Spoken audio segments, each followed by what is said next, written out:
So let's talk about those big three Yeah. areas that you want to work on. What sort of hmm what sort of tests do they look like for those three things? So depending on the age, I think it's really important, and also the training age of an athlete.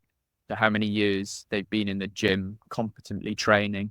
So if we're looking at speed, I think the most important thing is maybe looking at their acceleration. So you're looking at 0 to 5, 0 to 10, and 0 to 30, and then looking at their top end speed potentially as well. So anything above 30 meters gives us an insight as well on their sort of like velocity curve. So are they more accelerated dominant or are they more top speed dominant? From a power perspective, especially in cricket, we need that power. It's important to look at both, in my opinion, the horizontal and the vertical projection.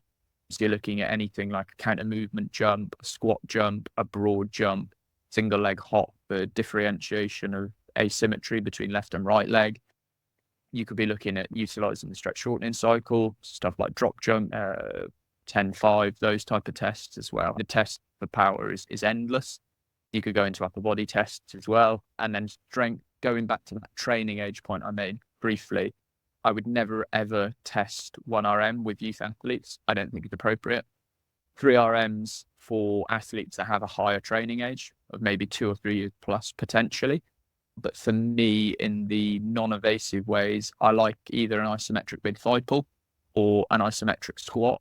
But it's important to note that those need really good bits of equipment that do cost a little bit of money. And if you don't have access to them, it can be quite difficult.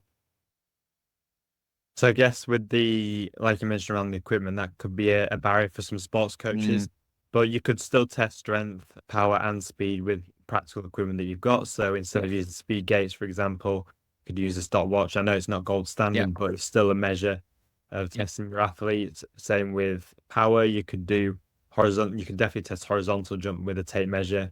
You yeah, could do the vertical jump where the classic one where you have some chalk in your hand and you have to touch yeah. it high as you can. These things aren't gold standard measures, but Nope. it still gives you some sort of an insight into your athlete's potential Yeah, as well. 100%. I think you hit the nail on the head. The equipment can be a huge barrier.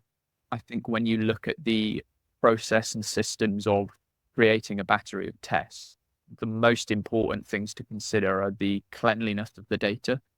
So looking at the technique, you want variation to be as minimal as possible across the squad. So I see it time and time again with videos on Instagram and on Twitter, the discrepancies in technique across multiple athletes. And I would question whether that data is entirely applicable. Utilizing the hands in a vertical jump, so an arm swing, is far more beneficial for jump height than maybe hands on hips and taking that arm swing away. So if you are going to do tests are not gold standard in terms of force profiling with potential like force plates, etc., it's making sure that the technique is consistent across all the athletes. And then the other thing as well is it's got to be appropriate for what you're trying to do. I don't think that you said earlier, Isaac, about just testing for the sake of testing. I think, in my opinion, less is more. And then building on that, because ultimately I'm trying to answer an end goal in mind with what are we trying to do from a performance and coaching background? What are we trying to do in order to better these athletes? So, yeah, it's a paradigm in itself.